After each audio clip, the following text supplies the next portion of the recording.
Durante 24 anos, uma jovem foi mantida em cativeiro pelo próprio pai, sem luz do sol, sem liberdade e submetida a abusos inimagináveis. Oi, galerinha, sejam muito bem-vindos ao canal. Meu nome é Mari Rodrigues e aqui você encontra casos criminais, histórias sobrenaturais e também relatos de seguidores. Se você gosta desse tipo de conteúdo, deixa o like no comecinho do vídeo que me ajuda muito. Se inscreve aqui no canal e ativa as notificações para você não perder nenhum vídeo. Agora bora para a história de hoje.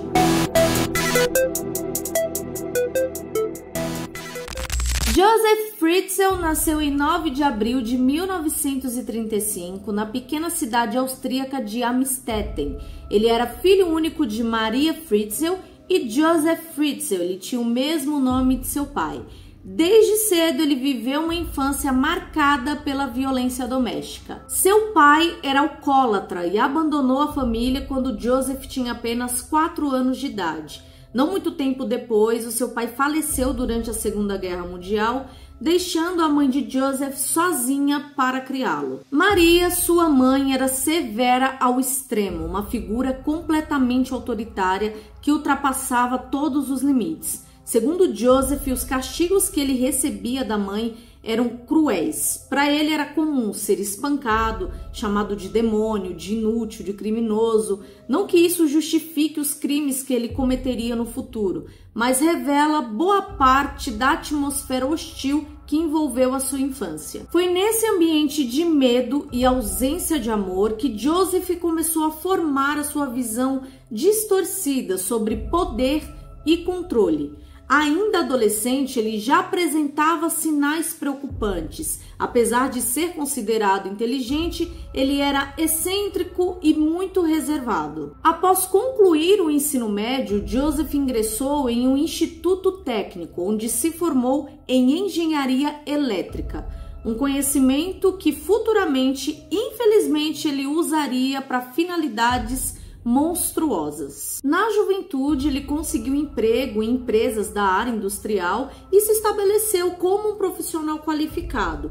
Parecia que ele estava construindo uma vida estável. Em 1956, com 21 anos, ele se casou com Rosemary, que na época tinha apenas 17 anos. Ela era uma jovem doce, dedicada e acreditava estar se unindo a um homem trabalhador e confiável.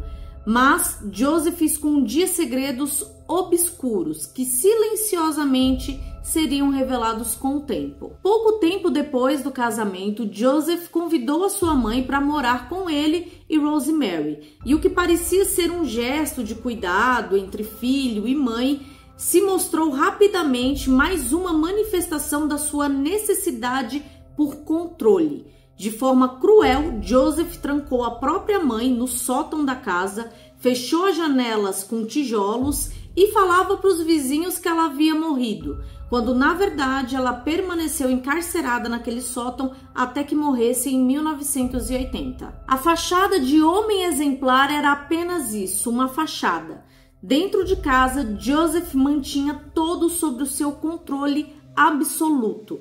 Rosemary era extremamente obediente ao marido e se dedicava completamente à família, sem imaginar o que acontecia às sombras. Mas o pior ainda estava por vir. O histórico predatório de Joseph iniciou-se em 1967, quando ele invadiu a casa de uma enfermeira de 24 anos, a estuprou sob ameaça de faca, foi preso, condenado, mas cumpriu apenas 1 ano da pena, o que possibilitou que ele planejasse e fizesse atrocidades piores no futuro. Joseph passou boa parte da década de 70 e início dos anos 80 desenvolvendo um projeto secreto no subsolo de sua casa. Com seu conhecimento em engenharia elétrica e construção, ele começou a escavar discretamente um espaço escondido, onde ele reforçou com concreto espesso e havia várias portas até chegar a esse local.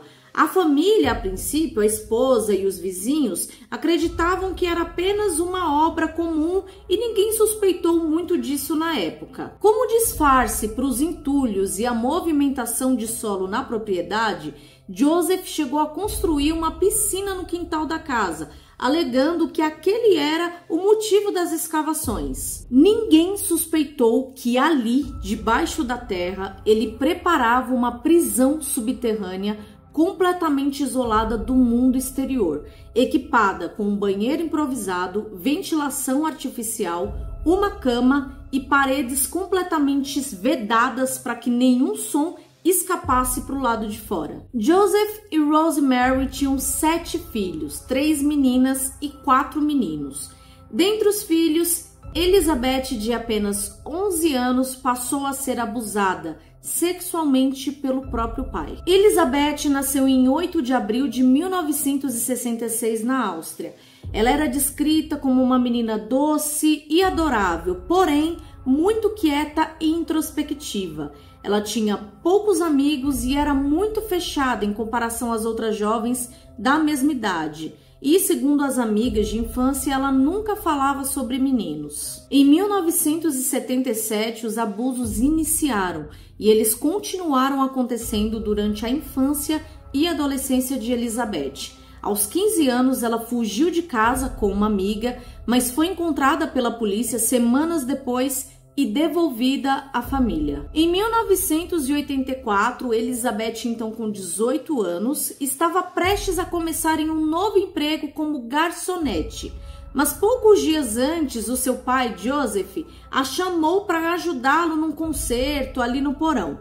E assim que ela desceu, ele a sufocou com um pano embebecido de alguma droga e a trancou no espaço secreto, iniciando ali um dos episódios mais sombrios da história criminal moderna. Rosemary, ao perceber o desaparecimento repentino da filha, ficou desesperada. Ela procurou a filha em todos os lugares e, quando não conseguiu encontrá-la, registrou um boletim de ocorrência. Ela havia desaparecido dentro da própria casa, o que intrigou muito a polícia, e uma busca foi iniciada.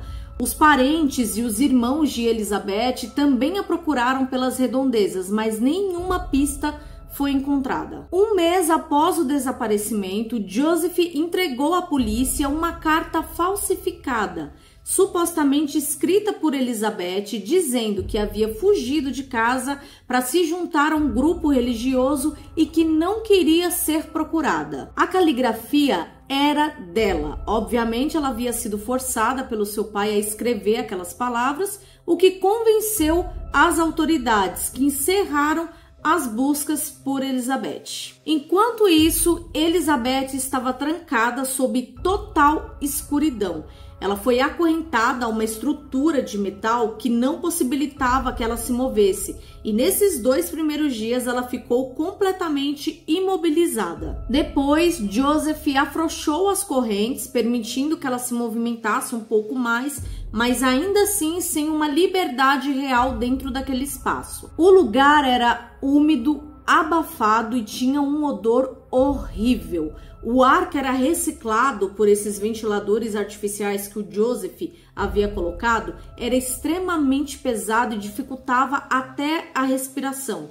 No verão ficava ainda mais quente lá dentro, insuportável para qualquer ser humano viver num espaço como esse. A única fonte de iluminação era uma lâmpada fluorescente que Joseph tinha deixado ali no local, e quando ele queria punir Elizabeth, ele desligava a energia, fazendo com que ela passasse dias em total escuridão. Ao longo dos anos, Joseph fazia visitas regulares ao porão.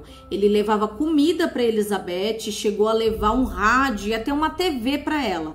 E ela, para não perder a noção de tempo, depois de estar trancada ali por tantos anos, começou a fazer anotações em um calendário improvisado, como se fosse um diário. Ela viveu o impossível, sobreviveu a uma rotina de abusos sexuais frequentes, tortura psicológica contínua, sem nenhum acesso ou contato com o mundo exterior, nem ao menos luz solar. O tempo passou e, com os abusos constantes, Elizabeth acabou engravidando do próprio pai.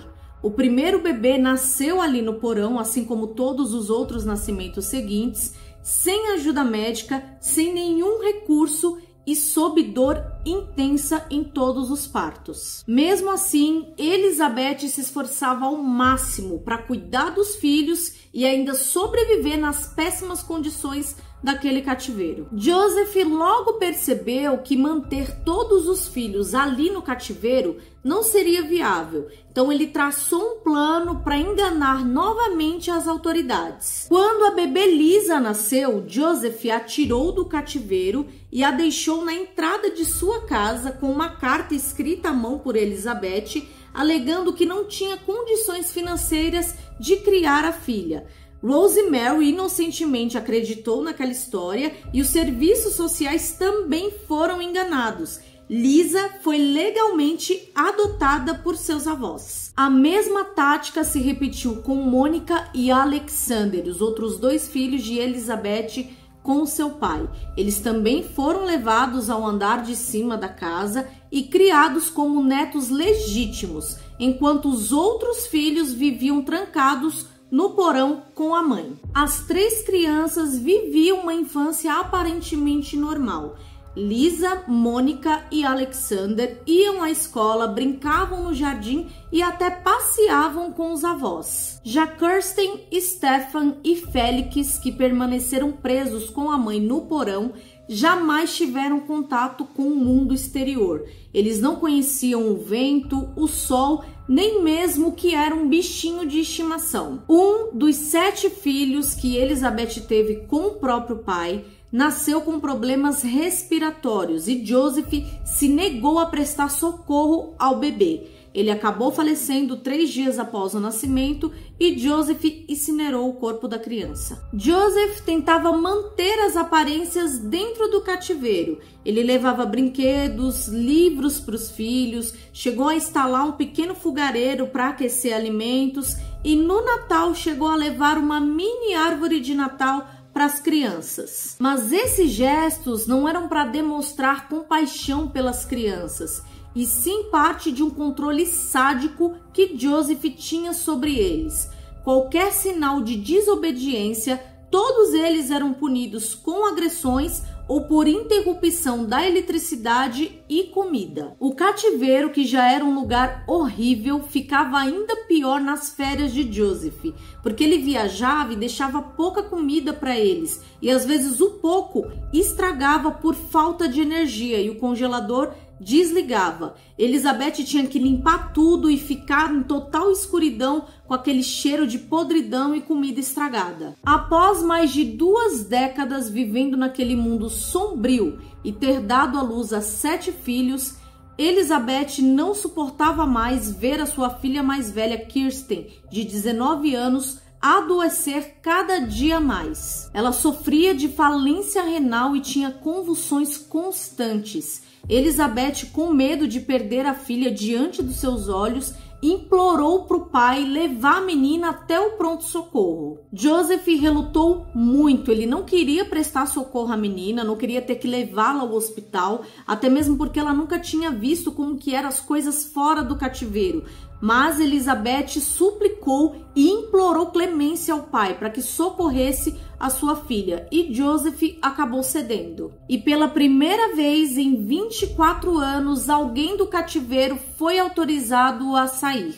Joseph chegou no hospital com Kirsten em seus braços, desacordada, e levava com ele uma carta da suposta mãe da menina, dizendo que havia deixado ela aos cuidados do avô porque havia entrado para uma seita religiosa. Mas os médicos obviamente desconfiaram de toda aquela história. Uma menina de 19 anos no estado tão grave, deixada repentinamente no hospital aos cuidados do avô, que se recusava a dar respostas claras ao que eles perguntavam. Kirsten foi internada para tratamento médico, pois o estado dela era grave.